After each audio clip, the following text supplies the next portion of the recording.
Hello and welcome to House on TV News at the top of the hour, coming to you from our studios in the nation's capital, Abuja. I am Flora Ani. Our top stories. The National Security Advisor of Nigeria confirms the arrest of Ansaru terrorist counter-terrorism operations. Independent National Electoral Commission declares APC winner of Ganya by-election in Adamawa State. The United Nations Children's Fund and Niger State government partners media ahead of vaccine launch campaign in October.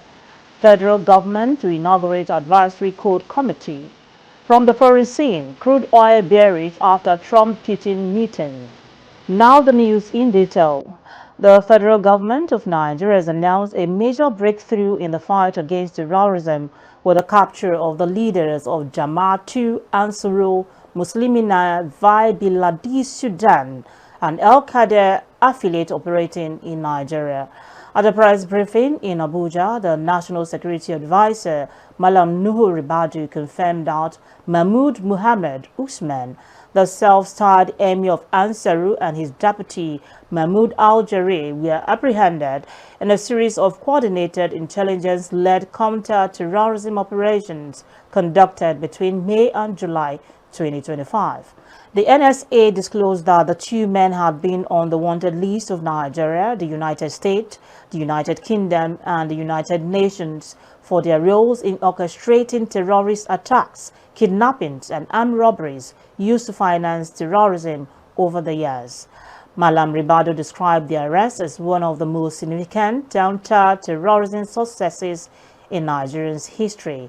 This press briefing is in line with our continuous resolve to keep the general public abreast with the efforts being undertaken by the Office of the National Security Advisor in conjunction with the services, intelligence agencies, and other key stakeholders. Today, I'm glad to inform you that we have successfully concluded a high-risk, intelligence-led counter-terrorism operation, which led to the capture of the top leadership of Jama'atul Ansarul Muslimina fi Biladis Sudan, commonly known as Ansar, Nigeria's Al-Qaeda affiliate. The group was first formed in January 2012 with a public declaration in Kano. It emerged as a splinter faction from Boko Haram, positioning itself as a humane alternative. However, its stated aim quickly turned into attacking Nigerian security agencies and operators, civilian communities, and government infrastructure. The group publicly displayed the setting sun logo of Al-Qaeda in the Islamic Maghreb, signaling its ideological and operational alignment with global jihadist movement. The Minister of Information, Muhammad Idris, applauded the security agencies and emphasized that the Tinubu administration remains committed to promoting lives and property. He said recent coordinated operations underscore the unity of the armed forces and security agencies. The federal government, under the able leadership of President Bola Ahmed Tinubu, has consistently maintained that Nigeria will indeed be free for all Nigerians. Therefore, what we have witnessed today is another indication of the commitment of not just the President, but all those who are saddled with the responsibility of ensuring that lives and property are protected in this country under the able leadership of the National Security Advisor and all the service chiefs. We want to thank you for this wonderful feat, and I know that the world is watching.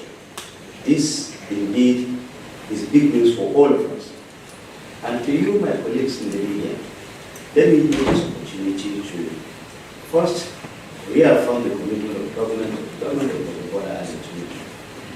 And second, to plead with I have maintained consistently that you do not give seed your foreign babies or your headlines to these terrorist criminals who are trying day and night to make sure that all of us do not find a place to sleep in this country. The gentlemen who are all seated here are toiling day and night to ensure that all of us sleep in our homes. Therefore, extolling or showcasing or promoting the activities of these criminal elements does not in any way help our dear community. We all know that these are the enemies of Nigeria and they must be treated as such. Those who are fighting terrorism in this country are doing so, sometimes even paying a supreme price for it. They are your friends, they are your brothers, they are your daughters, they are your sons. I don't see how anybody. The public was urged to remain vigilant and continue providing timely information to security agencies as Nigeria pushes towards the complete dismantling of Ansar's networks. The Independent National Electoral Commission has declared Mr. Musa Jaro of the All Progressive Congress winner of the Ganye constituency by election in Adamawa State. Announcing the result on Saturday, the returning officer, Professor Tuku Ahmed, said Jaro secured 15,923 votes to defeat his closest rival, the candidate of the People's Democratic Party, who polled 15,794 votes, a narrow margin of 129 votes.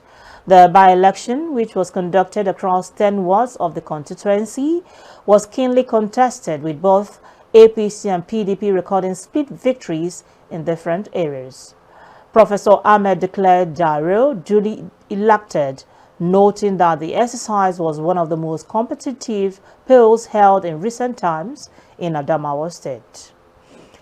Ahead of the October nationwide measles rubella vaccination campaign, the United Nations Children's Fund and the Niger State government have called on the media to intensify public sensitization so as to record a high acceptance and coverage rate.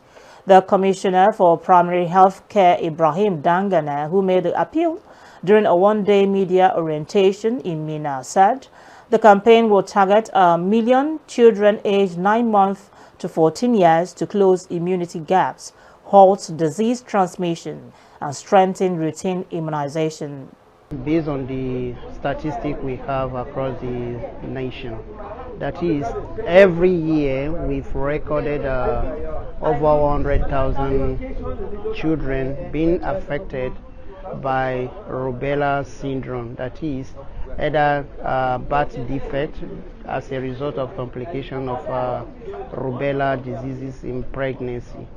So as a state, we went to work in hand together. UNICEF State Lead in Niger State, Grace Odeyemi, urged journalists to provide accurate information on the benefits of vaccination and the dangers of the diseases. After the mass campaign, we're going to be routinizing it. So having this at the back of our mind, we now begin to look at how do we create demand. Since we're not only targeting those children who are under 1 or under 2 years, we have a more age cohort that we're also looking at. So it's important for us to see how exactly can we promote demand. The campaign aims to reduce measles and rubella incidents in Nigeria to below 5 cases per million people by 2026 and 1 case per million by 2030. As former military president General Ibrahim Babangida turns 84, former President Goodluck Jonathan has described him as a committed leader who always wants the best for the country. Jonathan, who disclosed this while he led other dignitaries to the hilltop mansion of Babangida in Mina to wish him well on his 84th birthday, stated that due to celebrants' charisma and generous giving, his house is said to have been described as Mecca, a place where people come to visit and tap from his wealth of experience. Similarly, former spokesperson to former Vice President Atiku Abubakar Segun Showunmi, who also describes Babangida as a leader with audacity and big ideas, adding that his experience is always needed to assist the country in navigating difficult times. We thank God for today. This country will produce a number of leaders, especially from when we gained independence to date. And one thing is that General Babangida stands out very clearly as one of those committed leaders that want the best for the country. He did his best as a military head of state. And that is why up to today, his house is like a mecca of some sort. People come regularly. That tells you a lot about the character of IBB. He takes Nigeria, the whole country, as his own. He's not a sectional leader. He's somebody who believed in the unity of Nigeria. And he has his friends that cut across all the corners of this country. So it's one person that we will continue to celebrate. He has done well, and we pray for a longer life, for him to continue to mentor the younger ones so that they will behave in a similar manner. We take a pause here. News stories from the build sector are up next. Stay with us. This is Housing TV Africa on YouTube and click on the subscribe button. Subscribe to Housing TV Africa to stay updated on latest happenings in Nigeria's housing sector. Follow our social media pages, like and share our posts. On Facebook, Housing TV Africa. On Twitter, Housing TV Africa. Instagram, Housing TV Africa. Welcome back. Glad to have you join us on Housing TV News at the top of the hour. Now to the build sector. The Minister of Housing and Urban Development, Ahmed Musa Dangiwa, has announced plans to inaugurate the National Building Code Advisory Committee following the recent launch of a ministerial task team to probe causes of building failures in Nigeria. He revealed this in a keynote address delivered at a recent workshop organized by Lagos State in collaboration with the Federal Ministry of Housing and Urban Development based on the National Building Safety and Structural Integrity Initiatives in Lagos. The minister, represented by the Permanent Secretary Shuaib Bagure, said the move follows the recent launch of a ministerial task team to probe the causes of building failures in Nigeria. Dangiwa decried poor design, substandard materials, and weak enforcement of building codes as root causes of building collapse in the country. The Federal High Court in Abuja has ordered the National Assembly to release documents relating to the 37 billion naira renovation of the National Assembly complex in a judgment delivered by Justice Emeka Nwite, which granted the application of the Human and Environmental Development Agenda, the body who filed the case through its lawyer, Seidu Mohammed. The court directed the National Assembly to provide it with the proposal, assessment, and procedure used to arrive at the initial 37 billion naira estimate, the actual amount approved and allocated, and the amount so far disbursed for the renovation. Justice Nwite held that the information sought was within the scope of the Freedom of Information Act, and the legislature had no valid reason to deny access. The Surveyor General of the Federation, Abdul Ganiyu, has warned that all illegal structures on Nigerian shorelines will be removed.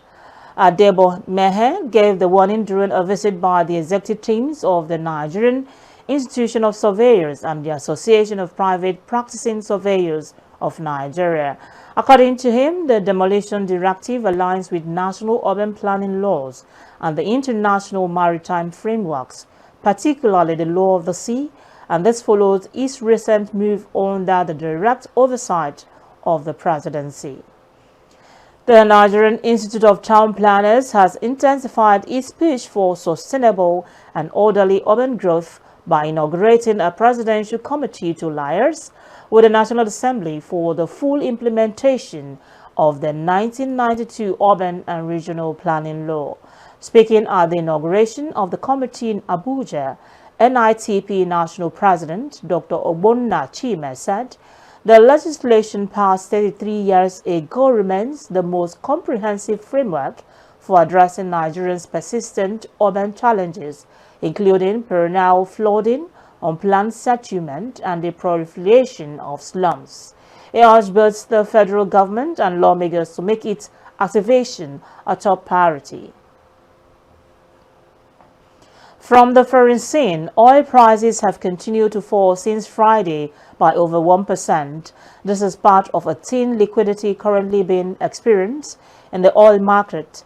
The fall in price began days ahead of last Friday's Alaska meeting between President Donald Trump of the U.S. and Russia's Vladimir Putin, which centered on the war between Ukraine and Russia. However, with the meeting not yielding anything substantial, the crude oil market on Sunday continued to be bearish, while Brent crude sold at $65.85 per barrel yesterday.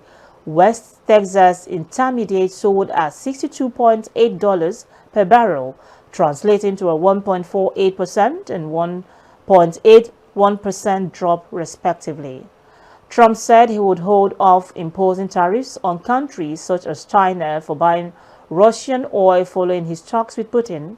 He has previously threatened sanctions on Moscow and secondary sanctions on countries such as China and India that buy Russian oil if no moves are made to end the Ukraine war.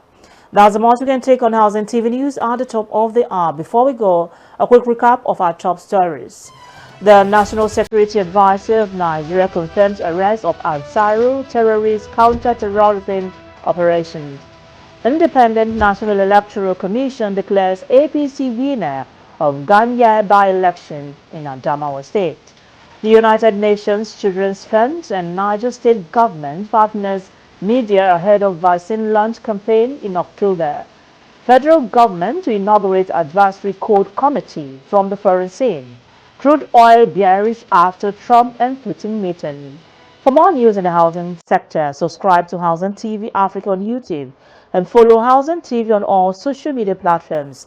Download the Housing TV Africa mobile app on Google Play Store and App Store to stay connected. I'm Flora Ani. Bye for now.